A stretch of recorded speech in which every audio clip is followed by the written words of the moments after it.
Welcome, everybody, to Introduction to Biblical Hebrew. This is class number 1. This is Monday, August 5th, 2024. It's a little after 7 p.m. Mountain Standard Time. This is the first class of 14 weeks. We are going to give you basically one semester of Introduction to Biblical Hebrew. This is going to go at a pretty good clip. Just a couple of warnings that I give out when I start teaching biblical Hebrew. Learning languages can be kind of frustrating, sometimes intimidating. It frequently feels like you are just keeping your head above water or just below water. And just when you think you finally have a grasp on something, we introduce something new and things get complicated again. It's almost inevitable that it's going to feel like that. So please don't get frustrated if it feels like you are struggling to keep up.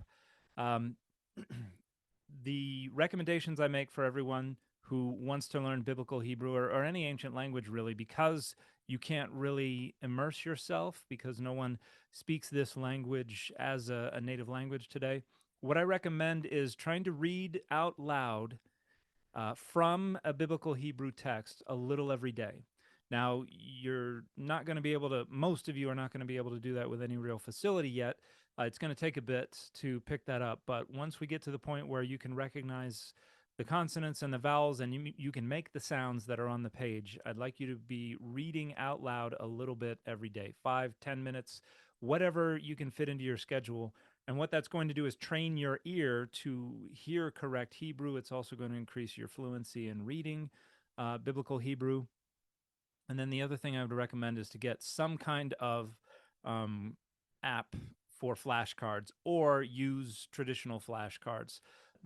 Another, Quizlet or some kind of flashcard app like that that will allow you to create custom flashcards is a great way to go. And most of those have sets of biblical Hebrew flashcards already set up. Our texts for this class are Carl Kutz's and Rebecca Josberger's Learning Biblical Hebrew, Reading for Comprehension and Introductory Grammar. This is published by Lexham Press. It's okay if you don't have it yet. We're going through the alphabet now, consonants and vowels. It's not incredibly critical right now. And then we've got their Learning Biblical Hebrew workbook, a graded reader with exercises that is going to be helpful as well. But today, like I said, we're just going through the alphabet. So it's not going to be incredibly critical that you have the textbook. There are some worksheets in there that will help with learning how to write Hebrew and help you with learning how to read it out loud. But you can find similar worksheets online at a lot of different places. So to move on, we're going to show you, and I don't know if you're seeing the screen set up the way I am, but I don't want that to be in the way. Where am I going to put this down? Okay. All right, so we actually have the alphabet twice here. What you're seeing on the top row and then the third row is a standard version of the biblical Hebrew script, and then right underneath it is the Paleo Hebrew. And I'm giving you this tonight just so you can understand a little bit the history of the alphabet and its development, but it's not critical. Really, what I want you to get is just the consonants. Learn how they are pronounced, learn how to recognize them, and a little later on tonight we're going to go over some subgroups of characters that you really need to get under your belt as quickly as you can. But let me see if I can make this work. All right, check. That works. Okay, so we're going to start here in the upper right. Hebrew reads right to left. Most of you should probably know that already, but if you didn't know that, that's going to be a big change for you. So the first letter of the alphabet is this one here, which is pronounced, the name of the letter is Aleph, and this is a glottal stop. So this actually doesn't make a sound. This is just opening up a new syllable with a vowel that's going to follow, and we're going to get to that later. But the alphabet goes from right to left: Aleph, Bet, Gimel, Daled, Hey, Vav, Zain, Chet. So that is a hard H. You got to say it with the back of your throat. Tet, Yod, Kaf, Lamed, Mem, Nun, Samek, Ein. And this is a guttural character. It's similar to the aleph. It's not quite a glottal stop, but you say the vowel that follows from the back of your throat.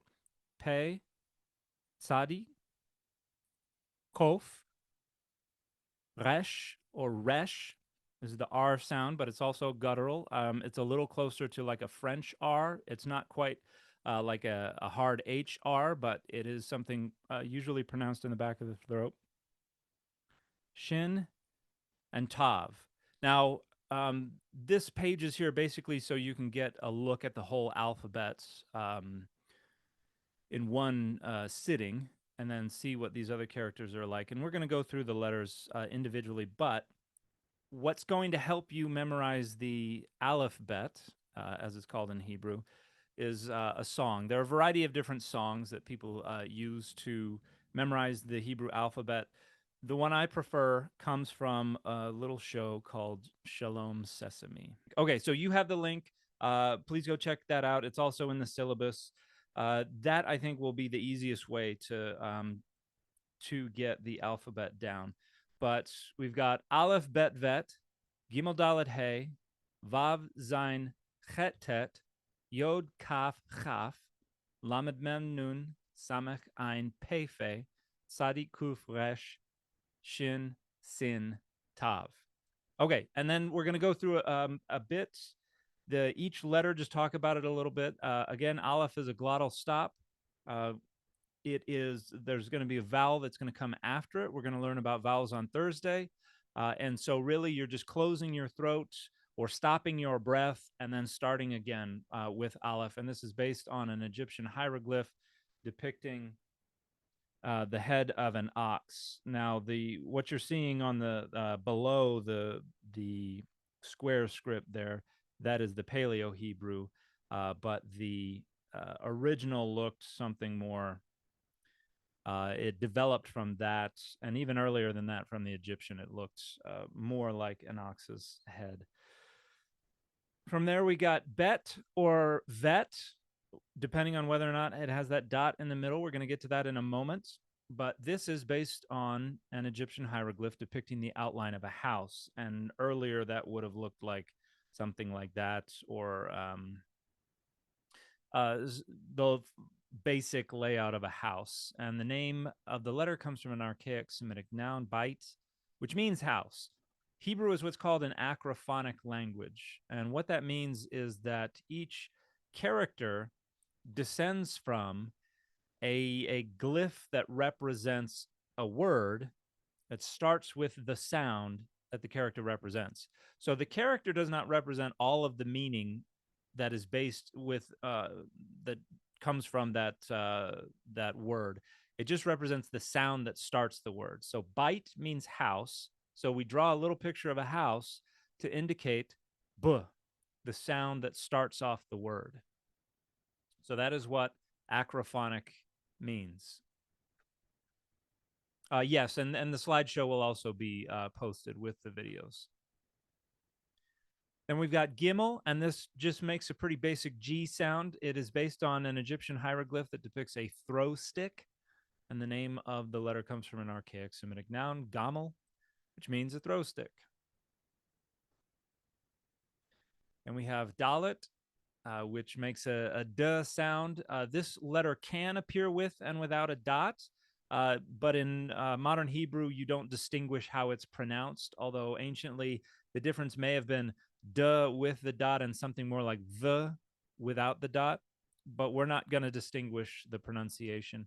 And this character is likely based on an Egyptian hieroglyph depicting a fish. However, the name of the letter probably comes from Semitic noun dalt or delt, which means which meant door. So the character and the name of the letter merged at some point, but originally probably came from two different words. Hey, which makes a basic H sound based on an Egyptian hieroglyph depicting a man with upraised arms. And the name of the letter comes from an archaic Semitic interjection, hoi, which could be used to mean ah or ha or here or oh or something like that. An interjection that could mean a variety of different things. And then we have vav or wow.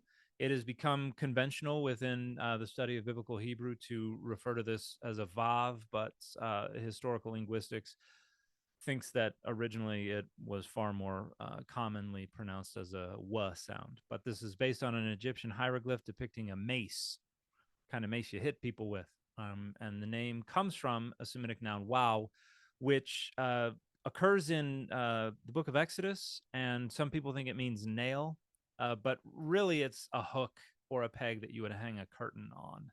And so in the book of Exodus, it is used to refer to hooks that hang curtains for the tabernacle.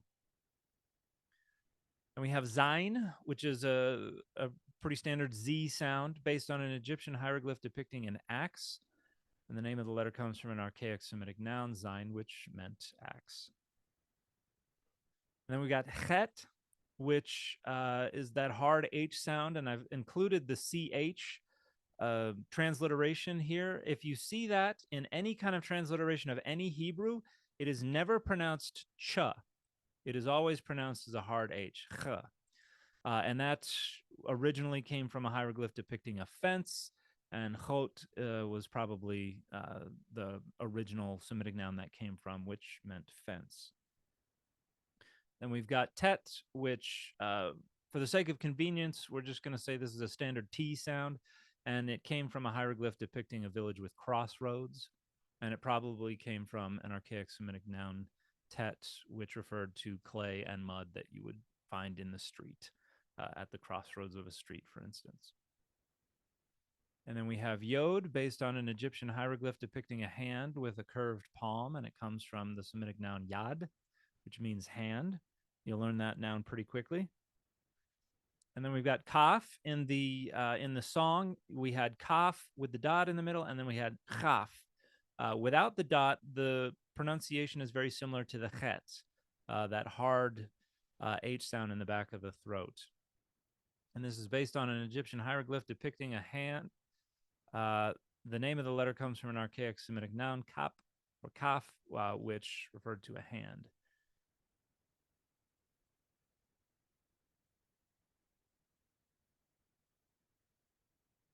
Is there any difference in the sound or usage of, okay, you've got Bait and Dalid there. Hopefully those are the correct characters. I don't think they are. The alphabet cheat sheet lists both of them for kaf with the ch sound. We're going to get to that, but they're both the same letter. But we'll get to that in a bit. Okay, so that meant palm. And then we've got lamed, which makes an L sound based on an Egyptian hieroglyph depicting a coil of rope. And lamd meant training instrument.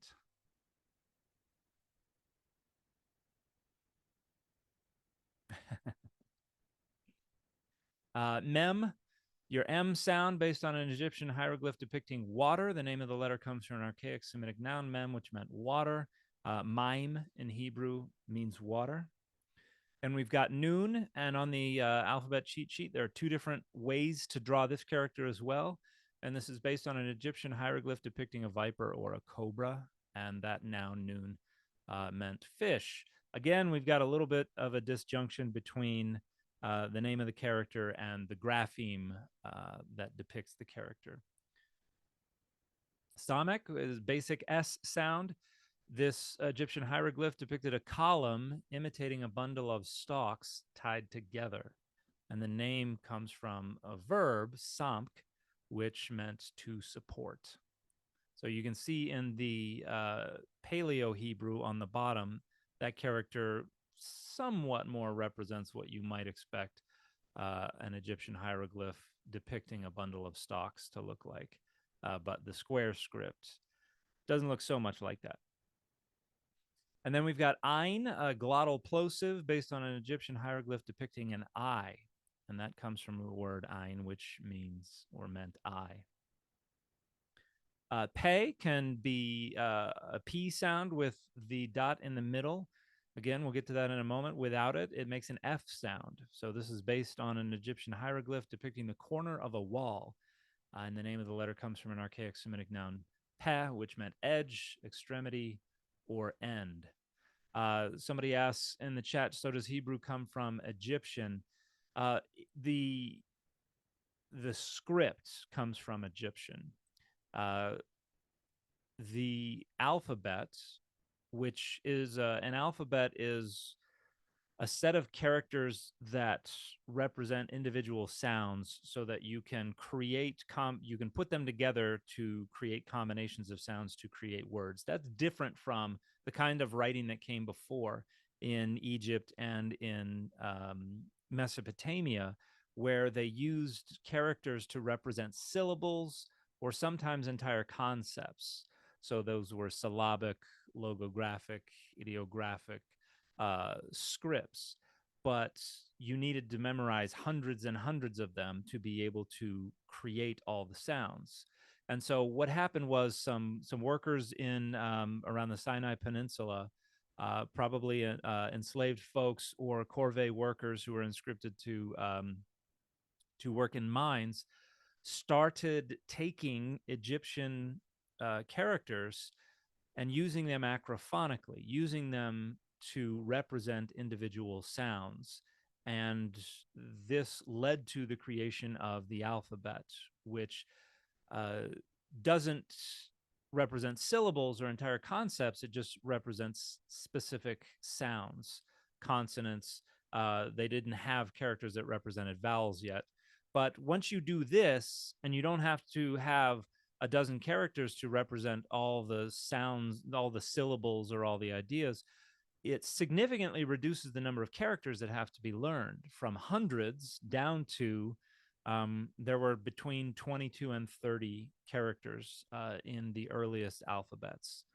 And so they didn't, and these workers who took the Egyptian script to do this, they were not speaking Egyptian, they were speaking Semitic languages. So no, the language doesn't come from Egyptian. The script, however, is an adaptation of Egyptian. Okay, then we got Sadi, which is the TS sound based on an Egyptian hieroglyph depicting a clump of papyrus with the buds bent down. And this comes from an archaic Semitic noun, Safat, which means reed. And then we've got Kof, which is a K or a hard Q sound based on an Egyptian hieroglyph depicting a monkey. And then the name comes from an archaic Semitic noun, Kof, which meant monkey, oddly enough. And then we've got resh, which you can trill it in the back of your throat. You can do a more of a French resh, or you can pronounce it as we do in contemporary English, resh. Or I've even heard folks bounce the tip of the tongue, resh. Whatever you like. I'm usually going to pronounce it in the back of my throat. This is a head in profile, and rash or rosh meant head. And then we've got shin or sin. So it's the SH sound or the S sound. If you know your book of Judges, you know Shibboleth or Sibboleth could have saved your life or lost you your life, according to a very old story. And this comes from an ancient hieroglyph that depicts a bow. And again, we've got a case where the name of the letter shin referred to a tooth. So the character and its name merged, but originally came from distinct things. And then you have dots here that change the pronunciation, not like the others where it's aspirated or not with the dot. If the dot is over the right side, you've got the SH sound, sh, it's a shin. If the dot is over the left side, you've got the S sound, it's a sin. And I was born left-handed, but I was forced to become right-handed. But the word sinister comes from a Latin word that means left hand. So if you want to think sin is left-handedness, then that might help you remember that if the dot is over the left side, of the character. That's sin. If it's over the right side, it's shin. Maybe that will help you, maybe it won't. And then we've got tau or tav, another just standard T according to how we're going to pronounce it.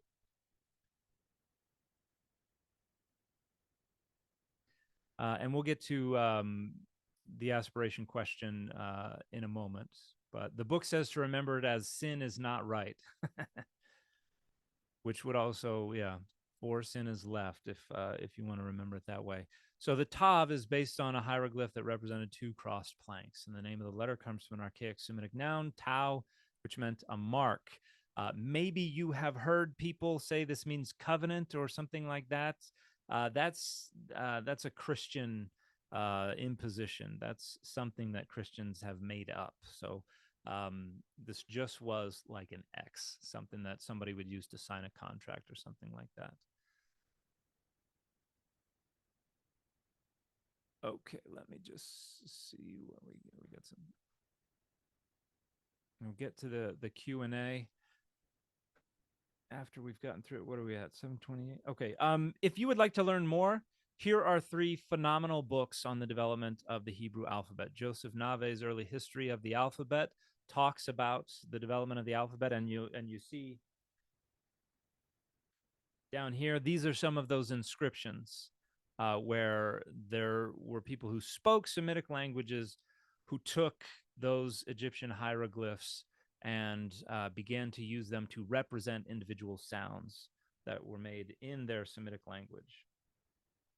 And then Gordon J. Hamilton's The Origins of the West Semitic Alphabet and Egyptian Scripts goes through character by character, including some characters that aren't used anymore that were not used by the time we get to Biblical Hebrew, and talks about their relationship to Egyptian. And then Chris Rolston is the man when it comes to early Hebrew epigraphy and the development of the Hebrew language, writing and literacy in the world of ancient Israel. Epigraphic Evidence from the Iron Age is a wonderful book.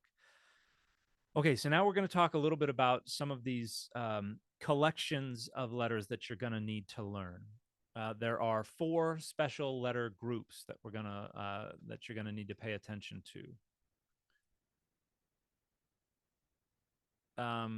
And some of these letters make the same sound. Somebody asked tet versus tav, pronounce them exactly the same, but learn to recognize the 2 different characters, because you could have a word that's pronounced the same, but one might have a tet and the other might have a tav, and that will be key to understanding what the word means. A couple other questions. Was the creation of the alphabet unique or part of other developments happening in the ancient world? It is unique. It happened once, and virtually all, as long as you don't classify Hangul as an alphabet, and many do, but if apart from Hangul, every other alphabet on the planet descends from the Phoenician. And yes, the slides will be posted on the module for the class. Okay, the first group, similar looking letters. You need to be able to distinguish these. And one of the comments in the chat was asking, was suggesting that this, oh, gotta do the highlighter. Okay.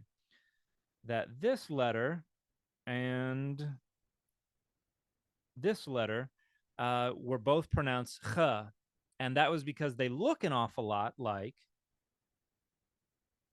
this letter and this letter, which actually are pronounced ch.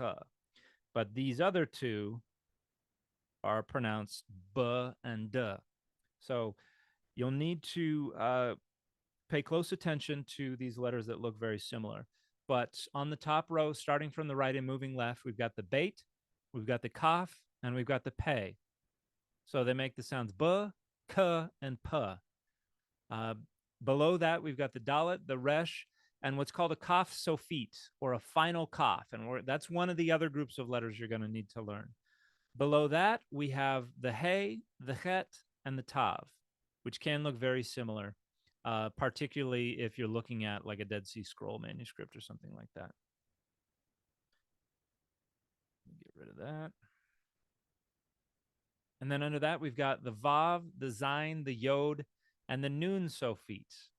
and that's one of the other special letter groups, the Nun Sophete.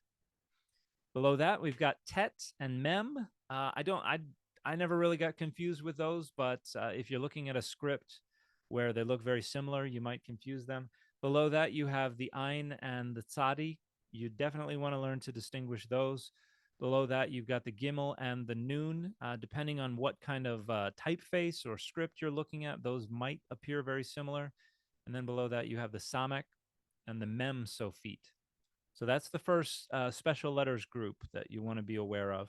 And then we've got the final letters, or the sophete forms. So these are letters that, when they occur at the very end of a word, they're written differently. So the kaf, if it's at the very end, looks kind of like a dalet with a longer downward stroke. It's going to descend below the baseline of the letter. So when you're learning to write these characters, there are a couple that, where the top of the letter will ascend above the top line. And then there are some, and particularly the sophete letters, where the downward stroke will descend below the baseline. So kaf and kaf. Mem, when it occurs on the very end, is going to be a little more of a boxy character. The nun, when it occurs at the very end, instead of having that little foot on the bottom, it's just going to drop straight down, and you're just going to have that downward stroke that goes down below the baseline. Same thing's going to happen with the pay. Instead of having that bottom base, that's just going to swing straight down and go down below the baseline. And then same thing with the sadi. So that's special letters group number 2 that you're going to want to get under your belt. Special letters group number 3 is called the BeGaDKePhaT letters. If you can remember that word, you can remember the letters. BeGaDKePhaT, because they are Beit, Gimel, Daled, Kaf, Pei, and Tav. BeGaDKePhaT would be how you would pronounce them all together. But these are the letters that take a special dot in the middle, called a dagesh. And these letters are special because normally that dagesh, if it is inside a letter, it just means the letter is being doubled. And there are a couple of other rare exceptions to that. But for the BeGaDKePhaT letters, that dagesh could also be indicating that it is opening up a new syllable. And syllables are 2 classes down the road. We'll get to those. But if it's opening up a new syllable, then you're going to pronounce it differently than if it is not opening up a new syllable. So with starting at the top, on the right, you've got vet. So the bet is pronounced like a V without the dagesh. On the left, you have the dagesh, and it's pronounced like a B, a bet, like the name, bite, house. Below that, you got the gimel in modern Hebrew. And so in this class, we're not going to distinguish pronunciation, but just know that a gimel that has a dagesh in it, that dagesh may be indicating it is opening up a new syllable. Same with the dalet. We're not going to distinguish the pronunciation, but know that that dagesh could be indicating this is opening up a new syllable. The kaf below that, the one that looks like a backwards C, with the dagesh, it's pronounced like a K. Kaf, like the name of the character. Without the dagesh, it's pronounced like a hard H. Cha. So keep that in mind. That's going to be very important. We are going to distinguish that pronunciation. And that's once we get to syllables, that's going to be very important. And then below that, we've got the pei. So the dagesh corresponds to the pronunciation that is the part of the name of the letter. So pei, it's pronounced like a P. Without the dagesh, it's pronounced like an F, fa. And then below that, we've got the tav. And we're not going to distinguish pronunciation, but just know that a dagesh within a tav could be indicating that it is opening up a new syllable. Now, the dagesh in all of these letters could also be indicating that it is doubled. That's the normal reason for a dagesh. And that has to do with a variety of different things that you're going to learn down the road. But for now, memorize the word BeGaDKePhaT. And those letters have an additional function associated with the dagesh. Okay. And then finally, the gutturals. That is your special letters group 4. These are letters that are usually pronounced from the back of the throat, And as a result of that, there are instances, there are times when the way you pronounce a word, or the vowels that come before or after it, or how other things are attached to it, like definite articles and things like that, can change. You're not going to need to know much about gutturals right now, except for which 5 letters are considered gutturals. Now, and they act differently too. We'll get to that later. But the aleph is a guttural because it's just that glottal stop in the back of the throat. The hey is not voiced. You're not using your voice. You're not saying hey. You're just using the just your breath. So that's coming from the back of the throat. Chet is coming from the back of the throat as well. Ein, that glottal plosive, it's kind of like rein. It's coming from the back of the throat. And then the resh, which is a peculiar guttural, also in most modern Hebrew, was pronounced from the back of the throat. So you'll want to remember those as well. So these are the 4 special letter groups. The first 2 are easier to pick up, and they really just come down to being able to recognize the letters.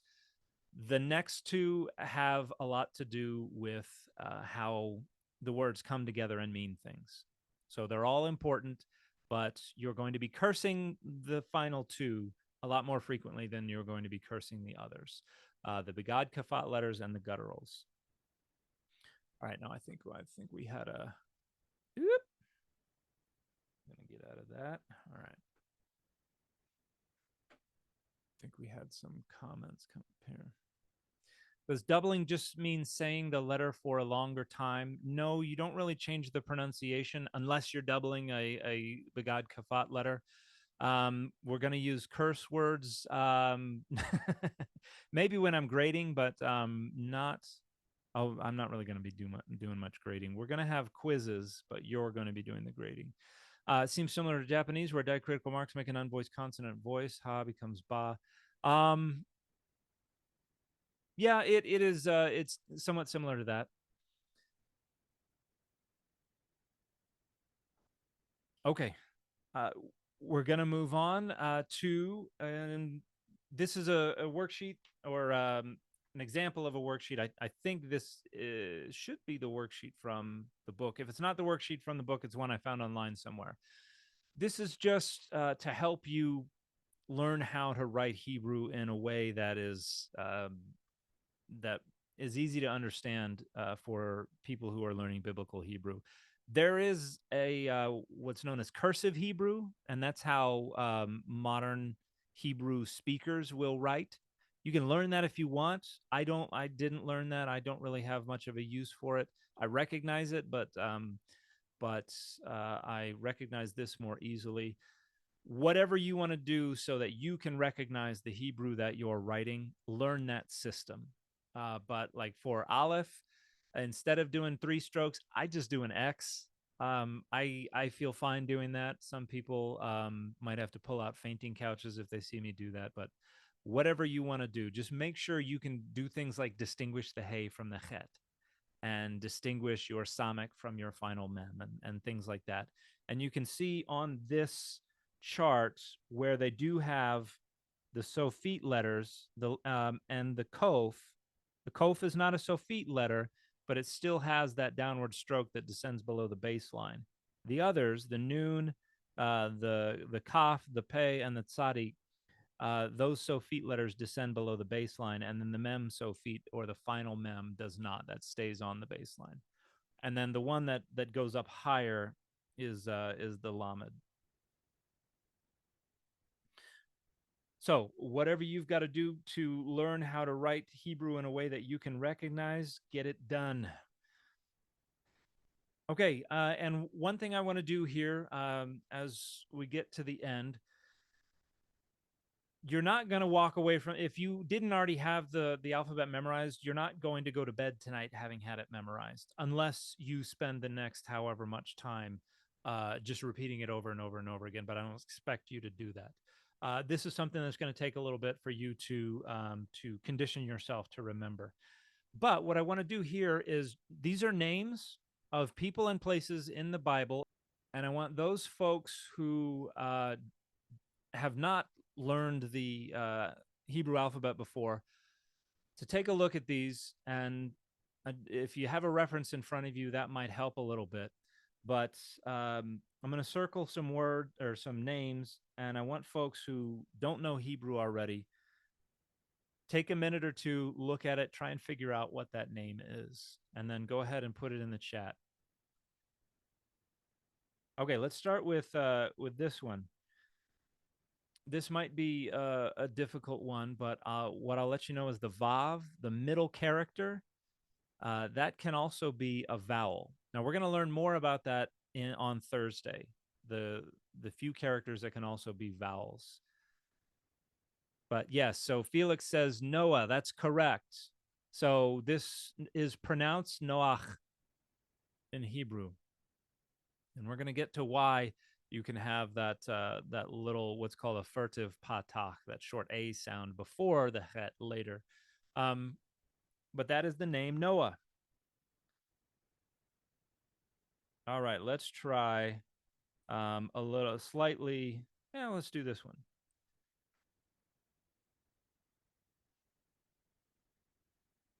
Now here, the vav is functioning as a vowel again, only now it's not the O sound. It's a long U sound. Yes, Ruth. So Ruth is how you could pronounce this. Now in the King James Version, where you have that tav, you'll notice the tav does not have a dagesh in the middle. In that time period, they decided they were going to distinguish a tav without a dagesh from a tav with a dagesh by putting an H on the end. And so Ruth, they transliterated or wrote in Latin characters as Ruth, like a TH. We're not going to do that, though, in pronouncing this. We're not going to pronounce this Ruth. We're going to pronounce it Ruth. Okay, excellent. Let's try the first one in the upper right. And here the vav is functioning as a, okay, some people recognize that right away. Yeah, this is David, which probably would have been pronounced Dawid anciently. Good. And then we've got, let's try. Let's try this one. Now, this one, when it's transliterated in the King James Version, they also make a slight change to how we're going to learn it. Right, Hevel or Abel. So that is the word Abel, as in Cain and Abel. And right above it is Cain or Cain.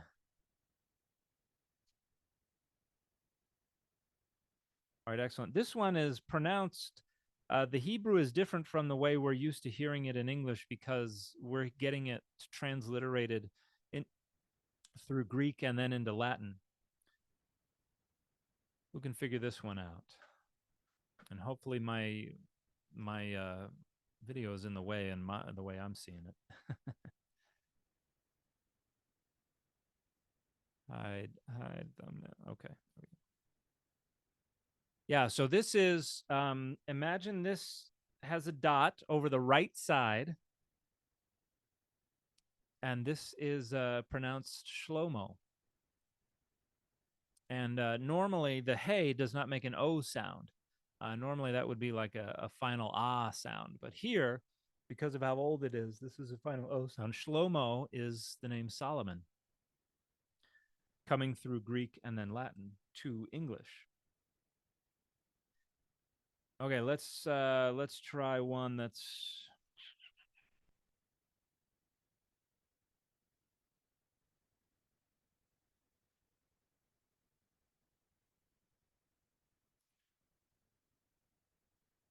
All right, who can figure this one out?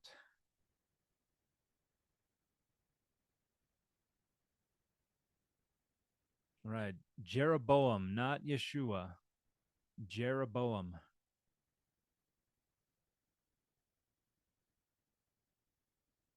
Good. The yod is frequently transliterated in English Bibles as a J. There's no J in Hebrew though. All right, try this one. We've got the vav functioning as a vowel again. All right, it took a couple minutes. Yes, Dariosh or Darius or Darius is that name. So that comes from Persian. All right, let's try.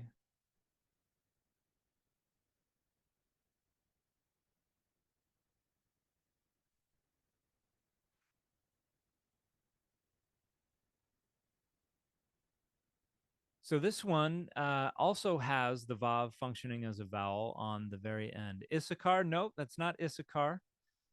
And the yod is functioning as a consonant. So that is it's the yod is very similar to the letter Y. It can mean, it's not Joshua. It can be used as a vowel or a consonant, just like Y can be used as a vowel or a consonant.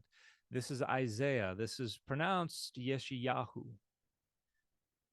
And Yahoo is three of the four letters of the Tetragrammaton, or the divine name. And Yasha is from the verb for to save. So Yeshayahu is Isaiah. Again, the transliterations in the traditional English translations are not great. This one is a little tricky because it's a name of a place that has nothing to do with how the name as we know it. I hope somebody knows. Okay, so you've outed yourselves as people who already understand the script. Mitzrayim, which is the name for Egypt in the Hebrew Bible.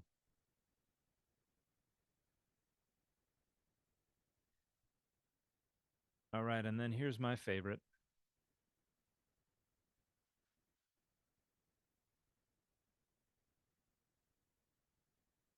Yeah, this one's a little easier. Daniel, Daniel.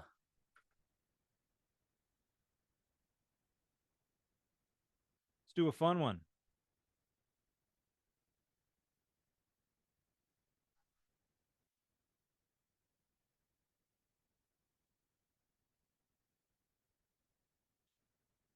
Nebuchadnezzar, close.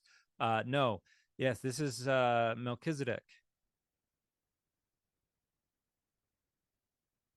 So that means my king is Tzedek, or my king is righteousness, or something like that. Most scholars, most critical scholars today, think that Tzedek is probably the name of a deity.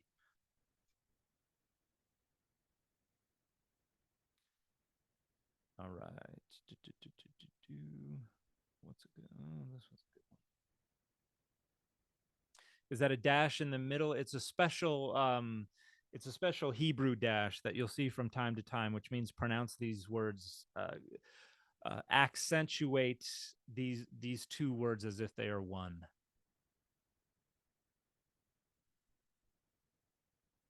So the name that's circled right here is Chizkiyahu or Hezekiah. Good.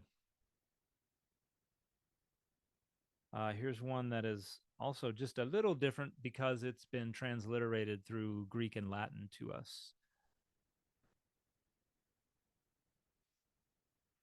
Babel, which means Babylon. So the Tower of Babel is really the Tower of Babylon.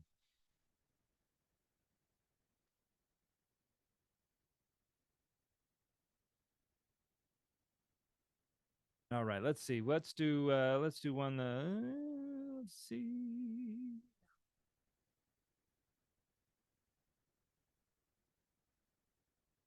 And I think we're probably, what is it, 7:52. All right, we're probably going to have to call it here for the name game. But there is a very similar worksheet. I didn't look to see if all what names overlapped, but in the workbook there is a very similar worksheet that has um, a bunch of names from the Hebrew Bible, and Nebuchadnezzar is in that one. All right, so I'm gonna go ahead and pull up the Q&A and let's talk. What page?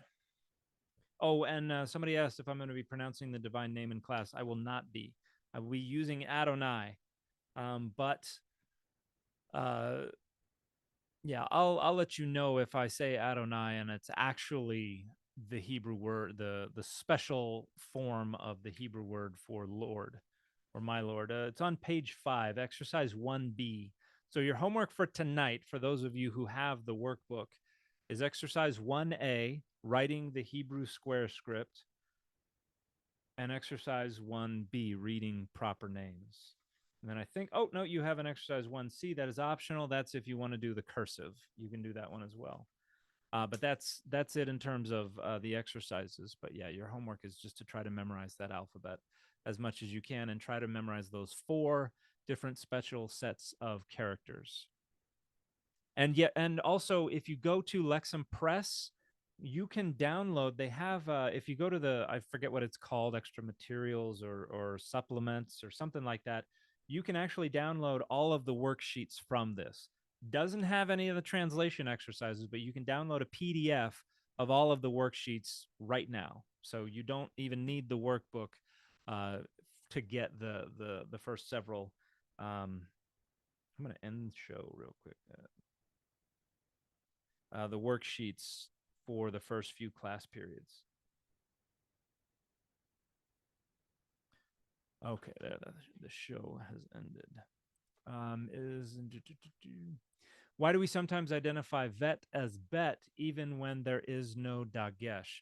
In that exercise, I didn't use the dagesh, but going forward, if it does not have a dagesh, it will be pronounced like a V. If it does, it will be pronounced like a B.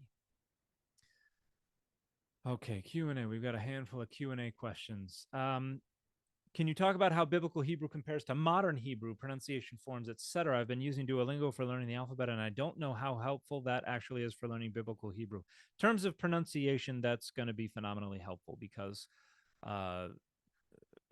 there are many differences, but most scholars of biblical Hebrew, people who learn biblical Hebrew, just use modern Hebrew pronunciation.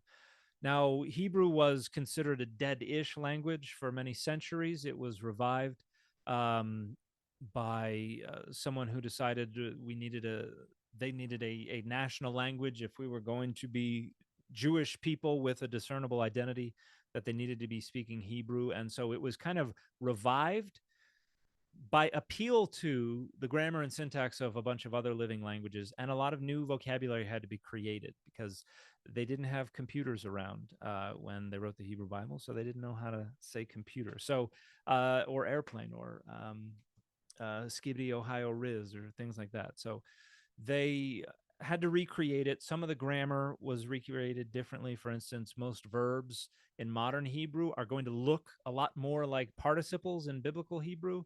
But I don't want to get too deep in the weeds on the differences because I don't want to confuse anybody.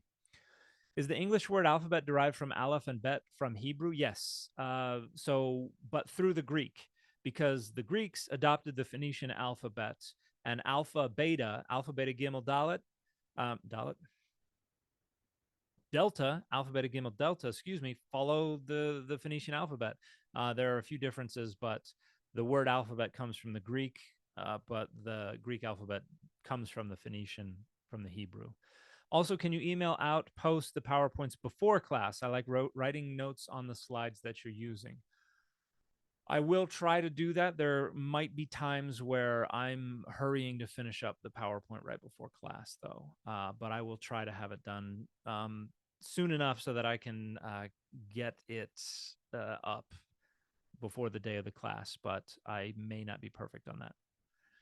For letters where pronunciation has changed in modern Hebrew, are we learning biblical pronunciation or modern? We're sticking with modern.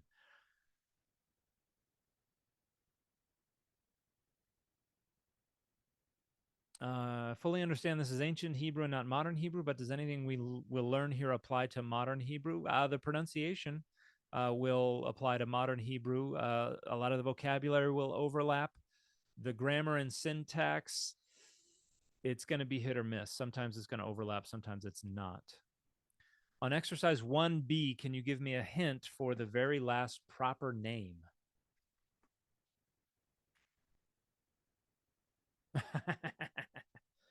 um,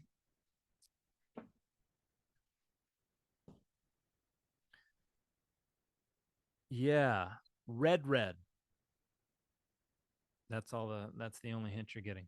Okay, is the biblical Hebrew used in the Dead Sea Scrolls significantly different from that used in the Masoretic text? There are differences, mostly in spelling, but there are scholars who have been doing a lot of work to try to identify all of the grammatical and syntactical differences. But for the most part, the Dead Sea Scrolls are copying biblical Hebrew. They are spelling it a little differently, though. But the spelling differences mainly have to do with how many consonants they're using as vowels and things like that. And you're going to hear more about that on Thursday. So final forms are similar to capitalization at the beginning of a sentence or for a proper noun, i.e., no pronunciation difference. Kinda. Yeah, only there are a limited number of letters where it obtains. And, but yeah, for the most part, are those Paleo Hebrew letters that did not make it into the later Hebrew script found in the Samaritan Torah a variation on them? They're not the exact same, significantly different, but they are based on them. And what happened is they used the old Hebrew until they went into the Babylonian exile, and that juxtaposition with uh, Babylon and Persia and the Aramaic that was the lingua franca during that time and in that place. The folks who were writing in Hebrew adopted the Aramaic square script. So after the Babylonian exile, the Hebrew switched from Old Hebrew to the Aramaic square script. However, they were still aware of Old Hebrew. And so in the Dead Sea Scrolls, you have a bunch of manuscripts that are written in Paleo Hebrew. And then sometimes a manuscript that's written all in the Aramaic script, they might not write the divine name, just leave a gap, and then a more senior scribe would come through later and write the divine name in the Paleo Hebrew. So they use it for different purposes. How does Hebrew compare to Aramaic? They both developed around the same time period, around 1000 BCE. Hebrew is a Northwest Semitic language. Aramaic is an East Semitic language. So they that developed to the north in Syria and East. So they're very similar in a lot of ways, but they're also very different in a lot of ways. For instance, in Hebrew, you'll learn this down the road a little bit, but you create the definite article, the word the, by putting a hey on the beginning of a word. In Aramaic, you create the definite article by adding an aleph to the end of the word. And then the way they conjugate verbs is different, and so there's a lot of overlap, but also significant differences. So the homework after a given day on the syllabus's graph is to be done by that day. Yes, I believe so. The on the syllabus where it says the worksheet or exercise or whatever it says there, that is what is intended to be done by that class period. I've read that parts of Daniel and Ezra are written in Aramaic. Aramaic close enough to understand it, parts, but not nearly all of it. Aramaic is a language you have to study separately. And the overwhelming majority of people who do learn Aramaic learn Hebrew first and then go to Aramaic. How different from Aramaic and Syriac from biblical Hebrew? Syriac, the script is very different from Aramaic and biblical Hebrew, but Syriac is a form of Aramaic. And both are quite different from biblical Hebrew, even though there's some mutual intelligibility and some overlap. Which Hebrew Bible translation would you recommend to use if we want to read and practice? The other textbooks that you can get. The main thing is to get a copy of the Hebrew Bible. They don't publish this green one anymore. The ones that they publish now, I think, are like orange. This is the Biblia Hebraica Stuttgartensia, or the BHS. I think I included a link in the syllabus under the optional text or recommended text. And this is published by Deutsche Bibelgesellschaft. So I don't know how readily available they are, but they have hard covers that are probably 40, $45. that you can get, but I would highly recommend that. And then in terms of like you'll want a lexicon. You can access the Brown Driver Briggs BDB lexicon for free online. That's from the 19th century though. It's going to be a little out of date. Hollote is the standard. That can be pretty expensive, but there is a what's it called, concise, I think it's called concise. Hollote stands for Hebrew and Aramaic Lexicon of the Old Testament. There is a like a condensed or a concise Hebrew and Aramaic Lexicon of the Old Testament that's like $35 to $45. That would be better than a BDB, but a BDB you can get for like $16. Um, there are grammars and syntaxes that are really helpful as well. Juan Moraoka is the standard that was published only like 20 years ago. Well, no, not even that, like 17 years ago. But you can also get Gazanius is the 19th century one that is still very good. And the syntax, the standard is Waltke and O'Connor, which is a big gray hardcover book. But you can also get Arnold and Che or Arnold and Choi's syntax, which is a much smaller volume. That's a paperback. That's cheaper. I'm a fan of your disdain for Strongs. Could you talk about that and suggest any concordances that would be useful? I wouldn't suggest concordances, but I would suggest a Bible software, either Logos or Accordance. I prefer Accordance. It's native to the Mac environment, so it works better on a Mac, but they do have a PC version. Logos is native to the PC environment, but they do have a Mac version. I think for original languages, Accordance is better. For secondary literature, I think Logos is better. But yeah, I would get one of those because the search functions are far superior to any kind of concordance. So I just hiss and boo at concordances in general, but particularly when people say say, oh, this is Strong's number H4206 or something like that, because it means you don't know the language. Would a Tanakh with Hebrew to English work for self-study? I think so. There would be limitations though, because uh, the translations are making choices, and while the JPS Tanakh, as a rule, sticks to the Masoretic text rather than supplementing it with readings from the Dead Sea Scrolls or the Septuagint, sometimes they go a little off base. What's the Nestle Allen for Hebrew? That would be the BHS. That would be this one. When you open it up, you can see it has the text, and then it has the critical apparatus beneath, which lists the variant readings and the manuscripts therein. And then they also have two other things. One is the Masorah, the large Masorah and the small Masorah, which are Masoretic scribal notes that you don't really need to worry about right now. But they mainly annotate how many times words or word forms are occurring and where. But that is the critical edition of the Hebrew Bible. Now, there's a new version of that that's coming out called BHQ, Biblia Hebraica Quinta, and that will fully incorporate all of the Dead Sea Scrolls. So the critical apparatus is going to be much larger. And they also move away from using Latin abbreviations, and they move away from using different kind of glyphs to just regular old Latin characters for most things. Yeah, Nestle Allen. Yeah, I gotcha. And then Safaria. Yeah, if you have turned all the keys to unlocking the utility of Safaria, that can be helpful as well. The UI is not as great in my opinion. Oh, they have a BHS on archive.org. I would never endorse downloading stuff for free, but don't go to archive.org. Don't go to Anna's archive. Don't go to libgen.rs.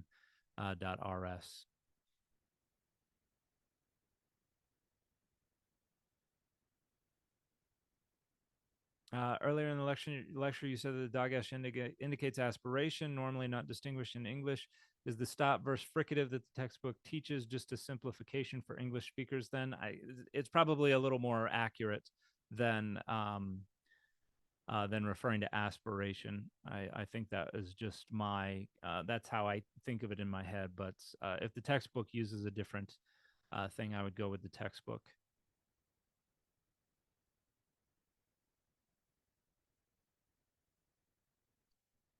Okay, we are a bit over an hour. Thank you, everybody, for hanging around. I hope it was like drinking from the fire hose, because if not, then you probably missed some stuff. But at this point, all you need to focus on is trying to memorize those consonants, and trying to make sure you can distinguish the letters from each other, that you can recognize the final forms of the letters, and that you can remember the word BeGaDKePhaT, and then that you can recognize the gutturals. Those are the main things. Practice your writing. Use names to practice reading and pronouncing. I'll have to look for it. If I find it, I will put it in the module. But there are also like sentences that are in English written in Hebrew script. So if you like pronounce the Hebrew letters correctly, then you will be pronouncing an English sentence.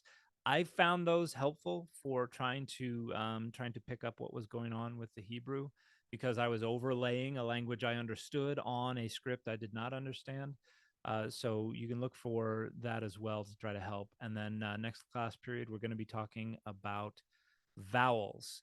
And once again, every class period is going to have its own unique Zoom link. Check the syllabus the day of for that link. I don't want to have to send out emails, 2 emails a week to everybody. So just remember, the syllabus is where you're going to find the link to to the Zoom link to each class. I think that is about it. I will see you on Thursday. Thank you so much for your time and for your attention and for your support and for your interest in learning biblical Hebrew. Are the videos released going to be downloadable? I don't know. Uh, I don't know if I can change the settings to make them downloadable, but my understanding is that there are websites out there that can facilitate downloading from certain environments, but I don't know. If you need a video, though, I should be able to facilitate it. So hope you have a good few days. I will see you on Thursday, 7 p.m. Mountain Time. And we will, Toda Dan. Toda Rabah is thank you very much in Hebrew. And yeah, we'll be back talking about vowels. And in a couple of weeks, you're already going to have some vocab quizzes. So get ready to learn. Thanks, everybody. Bye.